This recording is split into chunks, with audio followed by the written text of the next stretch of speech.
अस्सलाम वालेकुम दोस्तों, उम्मीद कयूं सब ठीक हूंदव खैरियत सां। अॼु जो 2 एल्बम तव्हांजे साम्हूं पेश कंदासीं। 10हों एल्बम हिन खां पोइ रखियो आहे ऐं उन जी मालूमात तमामु बहितरीनु अथव ऐं उन में का ख़ासि शइ बि अथव, उहा बि ॾिसिजो। हाणे ही एल्बम आहिनि ॿई 1995 में, तमामु बहितरीनु।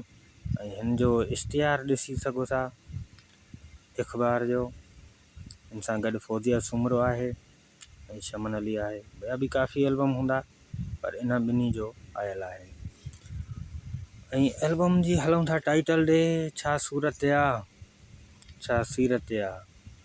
तव्हां त ॿुधो ई हूंदो यूट्यूब ते, कलाम इहो तमामु घणो हले थो पियो, फेमस कलाम आहे। पहिरियों कलाम इहो ई आहे। उन खां पोइ आहे अख़्तियार शाह जो कलाम आहे, तुंहिंजे घर खां मां जॾहिं गुज़रियुमि त मिलणु तुंहिंजो यादि आयो। उन खां पोइ आहे वहीद हकड़े साहब जी शाइरी आहे, ख़ुदा खां ॿियो मां छा घुरां जे तूं मिले सनम। इहे इंडिया जी धुन ते कलाम आहिनि। उन खां पोइ आहे सागर शाह साहब जी शाइरी आहे, सूरनि सां संगत थी वई आहे। सूरनि सां संगत थी वई आहे, नओ गम ॾे कोई। उन खां पोइ आहे साईं खे चवां अयाज़ जानी जी शाइरी आहे, चप है राक तुंहिंजे नेणनि जा, मन में थाक तुंहिंजे नेणनि जा। ॿुधा त हूंदव, ज़बरदस्त कलाम आहिनि हिन में। उन खां पोइ आहे मुंहिंजे मुर्शिद जो आयो मेलो आहे, सभु गॾिजी चओ दम दम, तमामु मस्तु कलंदर। उन खां पोइ आहे दोस्तो दिलबर लिखियो आहे मूं ॾे लव लेटर। उन खां पोइ आहे सोन जहिड़ा, सोन जहिड़ा न, ही त 10हें एल्बम जो कलाम आहे। सूर छो ॾींदो आहे, मूंखां पढ़ण में भुल थी वई। जे दिलि में न यार करीं, तोखां हिकिड़ी ॻाल्हि पुछां, मां तो में हुज सम्झी तोखे थो अर्ज़ु कयां, मूंखे सूर छो ॾींदो आहे। एॾो कलाम प्यारो आहे इहो, ज़बरदस्त आहे। ऐं हिन ते मां जेको लिखियो आहे इहो ग़लति लिखियो आहे मां। अची वियो 10हों नंबर एल्बम, तुंहिंजी दुआ खपे। ऐं हिन जो बि इश्तिहार मौजूदु आहे। ऐं उन खां गॾोगॾु ही शाइर हेॾो ॿई आहिनि, बशीर अहमद बुके जो शाइर, ज़बरदस्त बहितरीनु पुराणो शाइर। उन सां गॾु पहिरियों तव्हां इश्तिहार ॾिसी सघो था। इश्तिहार सां गॾोगॾु अताउल्ला ईसा खेलवी सां फ़ोटू निकितल आहे इस्लामाबाद में, रिकॉर्डिंग दौरान, एल्बम जी रिकॉर्डिंग जे दौरान एल्बम। उन खां पोइ आहे साईं खे चवां ज़ुल्फ़कार मंगी, गॾु बीठा आहिनि शाइर। ज़ुल्फ़कार मंगी हिते नौजवान शाइर आहे। बशीर अहमद बुके जो माशाल्लाह नौजवान आहे, हिते इनखे ड्यूटी मिलियल आहे, मास्तर आहे। ऐं 1995 में ऐं पहिरियों कलाम हिन जो इहो ई आहे त तुंहिंजी दुआ खपे दिलबर, दुनिया जो हर सितम चइबो।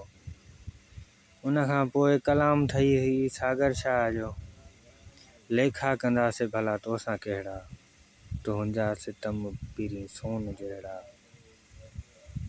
उन खां पोइ आहे मुंहिंजे लाइ, एतिरो लिखियलु आहे पर कलाम आहे, मुंहिंजे लाइ संग दिलि आहे ॾाढो मुश्किल कीअं विसारे छॾियां। उन खां पोइ आहे मोहबत जे मारियल मरीज़नि खे ॾिसजांइ, मोहबत जे मारियल। उन खां पोइ आहे तोसां मिलण थो चाहियां, ज़ुल्फ़कार जी शाइरी आहे। उन खां पोइ आहे शराबी तुंहिंजूं अखियूं अखियूं, ही तुंहिंजो चहिरो गुलाब आहे। उन खां पोइ आहे भला कर भला मुंहिंजा भाग भेटाई, धर्मा तुंहिंजे आयुसि कर तूं सणाई। इहो ज़बरदस्त कलाम अथसि, बहितरीनु। उन खां पोइ आहे हिकिड़ो शेरे नमूने आहे, ग़ुलाम क़ादिर, मरहूम ग़ुलाम क़ादिर घायल जी शाइरी आहे। रंग बरंगी चूड़ियूं बाहुनि में पाए, हो निकती सुहिणी आहे रुत गुल सजाए। है परे परे हटी वञो, अॼु खेर न आहे साईं। तव्हां ॿुधो हूंदो कलाम, बहितरीनु कलाम आहे इहो। तव्हां पंहिंजी मूंखे कमेंट्स में राय पंहिंजी ज़रूरु ॾींदा कयो त असांजो कमु सही आहे या ग़लति आहे, छा करणु खपे। ऐं ॿी ॻाल्हि त हिन में नाज़ प्रोडक्शन जा तमामु बहितरीनु एल्बम आहिनि छमन जा। नाज़ प्रोडक्शन वारो असांखे रखणु नथो ॾिए। जेकॾहिं असां रखूं था त असां ते उन महिल ई कॉपीराइट अची थो वञे। सो इन करे असां सोचियोसीं त हिन जी मालूमात बि आहे, तो इन हिसाब सां हिकिड़ो कॉलिकेशन ठाहियूं। ऐं हाणे हिकिड़ो ॿियो वीडियो ठाहींदुसि मां हिननि जे एल्बम जे बारे में।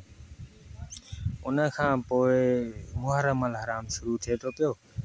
सो उन हिसाब सां तक़रीबन 28-30 एल्बम आहिनि छमन मिलाए जा। उहे सभु तव्हांजे साम्हूं पेश कंदुसि ऐं उन्हनि जे बारे में बि तव्हांखे सभिनी जे बारे में ॿुधाईंदुसि। ठीकु आहे दोस्तो, तो हाणे वीडियो ख़तमु था कयूं, लाइक कयो।